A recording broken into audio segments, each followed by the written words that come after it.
Ta-da! I'm back. Hey, this is the Garden Rebel channel, and it's in December, about a week before Christmas. Actually, about Christmas is about 5 days away. We haven't done a video in a good bit, and I apologize for that. We just had some medical issues coming on. Bone marrow inflammation and bruising, knee surgeries. It's been a pretty rough last 8 months for me, 7 months. So, excuse me, still 6 o'clock in the morning. Now, I'm getting ready to go into work.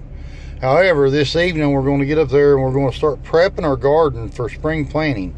We still got some stakes we need to pull up, some fence posts, things of that nature. We won't be able to do that today because I'm still in a boot in my foot to keep it immobilized as far as bending when I walk. But we are going to start prepping for garden. We do have some onion sets that we may set out, some multiplying onions for winter time. Cabbage season will be coming up in about 2 months. So I'm looking forward to getting planted and getting the video started again. So bear with me. When I get home this evening, about 4-ish, 5-ish maybe, we're going to do a walk through the garden and see what's going on and check on some of the bees if the weather's permitting, because it's going to be a pretty rough year for beekeepers down here in the south. We've hit some record lows. Drought was coming on early before the cold winter hit, so I don't feed a lot during the winter time. That's probably my fault, but with the medical issues that we had, we've not had really a lot of time to spend out in the yard, back and forth to doctors and surgeries and things of that nature. But hopefully this year will be different, so I'm looking forward to it. So hang tight, and we'll be back when it's daylight shortly.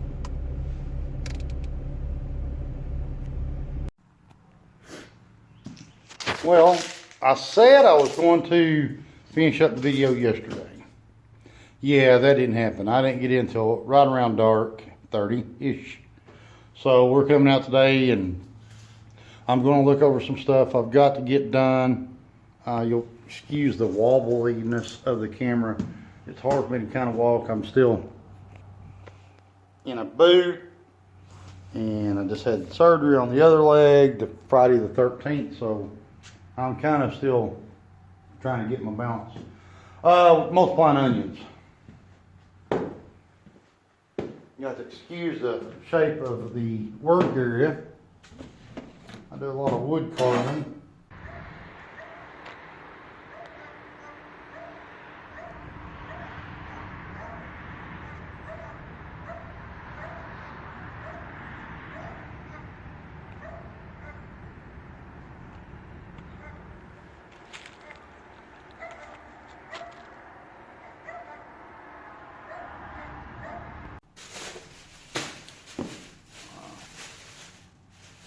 Multiplying onions. Let me get some of these out and I'll explain what we're going to do.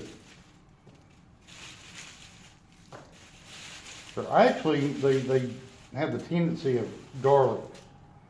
You plant one, they bunch up, and we've always just called them multiplying onions. But I don't know what the correct name of them are. That's what my dad calls them. That's what my granddaddy called them, and this is what I call them. But you can see they're already starting to get some shoots on them, some green shoots. Just keep them in a cool, dry spot, and you'll think that they're dead, but they're not. It's just like planting garlic. You can actually see, or you can feel the firmness in them. If they're firm, they're good. Sometimes you just have to go through multiple layers of the onion to find it. Now, if they're moldy or anything like that, you want to get rid of them. Get them out of your sack or your bag. Dispose of them. I don't keep them if I see signs like that. And probably about once a month, I come out here and go through our little onion supply. And I love these things. These are great for salads and cooking. But yeah, we're going to stick those out in a week or two, I think. Get ready for some gardening. And the other day, I was going through the clearance aisle at one of the local stores, and I came across some 1266. So, you know, nitrate, And I'm going to throw it on the spot as well for next year. Now, I told my wife this for the past several years, and every time I tell her, she says I'm a liar. But this year, I'm not lying to her or myself. We are seriously downsizing, because I have got too much for 2 people. Now, I asked her if I could do a community garden, and of course that idea got shot down too, because I want to be able to fish this year. And as you can tell, I'm going to take my glasses off here. I really don't need them on, but I got a habit of putting them on. Tomatoes were in this spot. Cucumbers. All of our peppers were down one aisle. And I put some pictures up of the garden that we planted last year. I just couldn't get out here and tend it like I wanted to.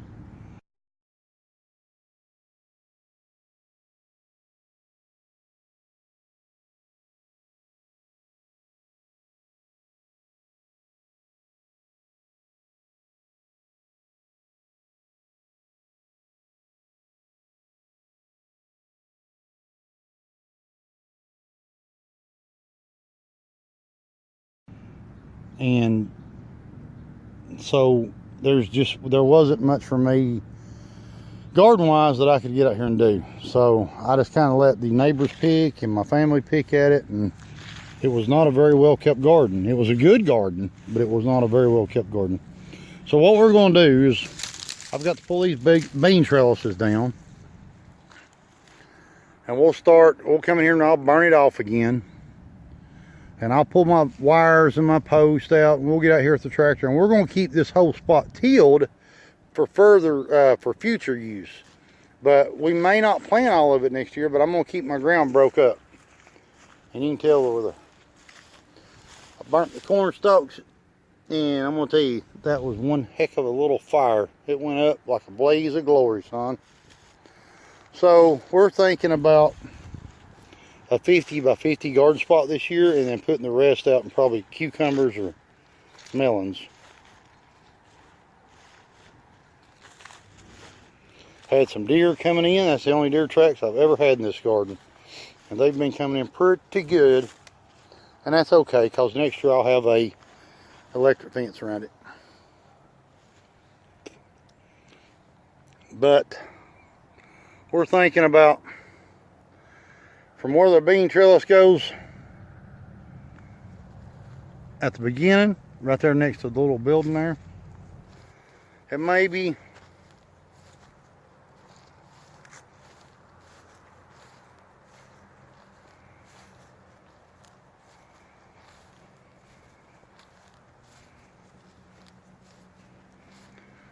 about where the hoop stops and the fence takes over. For now, that's what I'm thinking. Then again, I might plant the whole freaking thing. You never know. It just depends. Well, they have been out here cleaning up that corn, and I'm so glad, because I did not want corn stalks coming up inside my garden as volunteers next year. I don't mind it, but I don't like it. And we're going to put our onion sets down here next year, and our tomatoes. We're going to swap it. All the corn's going to be on the upper side. The beans are going to be moved down about 10 foot. I rotate. I go up the hill every year is what I'm going to do. But I'm going to take the fertilizer we got from the clearance aisle, throw it on this, and then we are going to cut it under and let it set for a few months. Kill what we can as far as weeds go. And then that will be it. We will be done prepping our garden. Simple process though. Simple to get ready for the spring and go ahead and get a jump on things. It's 32 degrees out here now, but it feels pretty good. I mean, I'm not big into coats or nothing like that, so I can manage it. Get out here and do a little tinkering and piddling and get my knee built back up, get my foot built back up, and we'll be ready to go in springtime. I just can't overdo it, so that's why we're going to do little steps at a time and get us prepped for it. Once we get prepped, hey, there ain't no stopping us. This is where the corn will be. Remember, I'm rotating up every year. Corn will be here next year, it'll be in the middle of next year. Then it'll be back down on the end. Then we'll bring the tomatoes back up here, the peppers. Then we'll rotate, you know, just like a big cycle.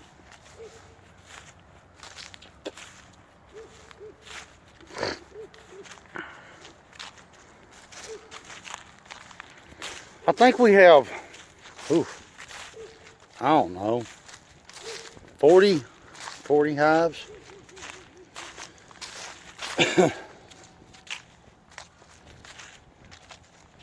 That was my open feeder, but we've had a lot of rain. A lot of rain. So now I just leave them some water because the nearest water source is right over that hill. There's a pond there, but they usually go to a bucket quicker and they fly down there. I gotta fill some feeders up. I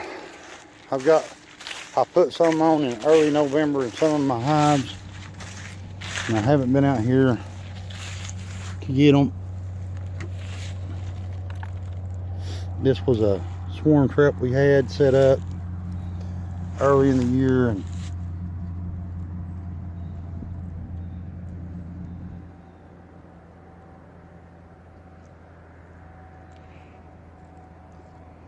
oh, excuse me. I was just digging around in there. This will wind up getting wax moths in it, so I got to put it up. This will be some good stuff this springtime for starting new hives off. Really brittle though. That wax is brittle when those bees are not in there.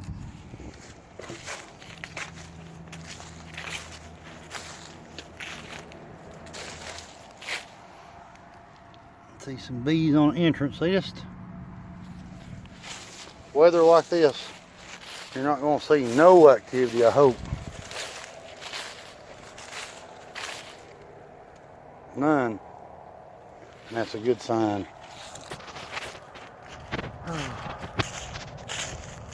And then this springtime I've got to set up corn traps. I don't want to set up corn traps on other properties. I like the genetics I have in this hive and these hives.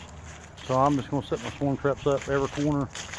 Probably about every 50 foot on the back side. Every 100 foot on the rear side. And I've got some down there I'll set up. So we're going to have about 10 swarm traps out in our apiary. Try to keep our genetics inside, but I don't want a lot of bees this year.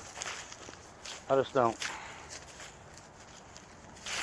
I've got other plans. I want to do a little bit of fishing and a little bit of activities in the garden.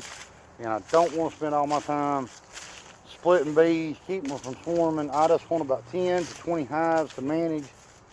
And that's plenty enough for me. So, that's the garden spot. We're going to try it again next year. I've got to get me an inline pump for my sprinkler system because, as you can see, there's the county or city water, county water. That's their tank. My water meter is behind the hives over there in the very corner. And probably about 250 foot away is my water system right here at the shop. 650 foot away from the water tank is the house. My pump registers 25 pounds of pressure because that is a gravity fed system, and we are higher than the tank bottom is where it comes out. So we have to have pumps on our water systems to pressurize it, which sucks rotten eggs, let's just say that, to keep it child friendly here. We've got some stuff we got to do to our tillers this coming month. Probably do some videos on that. I've got to get this little Milwaukee equipment. That's a 1950 or a 51 tiller. It had a Clinton engine on it, and somebody put a Briggs on it. So there's plenty of stuff out here for us to do. Got to get her little kerosene heater fired up and put in the shop. I got to get motors rebuilt for this one, and I think that motor's still good. I just got to get a carburetor for it. That motor's still good. I just got to get a carburetor for it. And we're going to break that little two-stroke apart this winter time and rebuild it. Then we got a garden tiller over there. We're going to rebuild. That's a rear tine, and it's a good little tiller. I just don't like the style of tines on it, so I don't use it. It's a spare in case anybody needs one to borrow. But we're probably going to do a giveaway on that tiller to some local resident who needs one, and do a complete garden setup for them, seeds and all. But I've got the garden and everything around here for it. I've just got to do some work to it, and it'll be ready to go. I think it needs a carburetor float issue is what's wrong with it. And other than that, it's a good little motor. Good little tiller. So we are going to get going. We've got, like I said, my nephew's first birthday today, and Karen will get on to me if I'm not ready to go. So that's the update. If you're watching this video, you know, thanks for coming back. I'm sorry that I haven't been putting any material out, but like I said, due to health issues, it's been kind of rough on me. Really, the only thing I could ever do was set in my shop and carve, and I couldn't get out and move a lot. I had to stay off my feet. I can only get on my feet for like 30 minutes at a time, then I have to get off, and it was just aggravating to put something together and do that. Come on back anytime. Leave us a comment, ask a question, we'll be glad to answer it. If I don't know the answer, I'll get with my dad and get with these local farmers around here, and we'll find something out for you. Whew. So until next time, y'all have a great day. Gardener Rebel channel is out of here for now from Etowah, Tennessee. Thank you.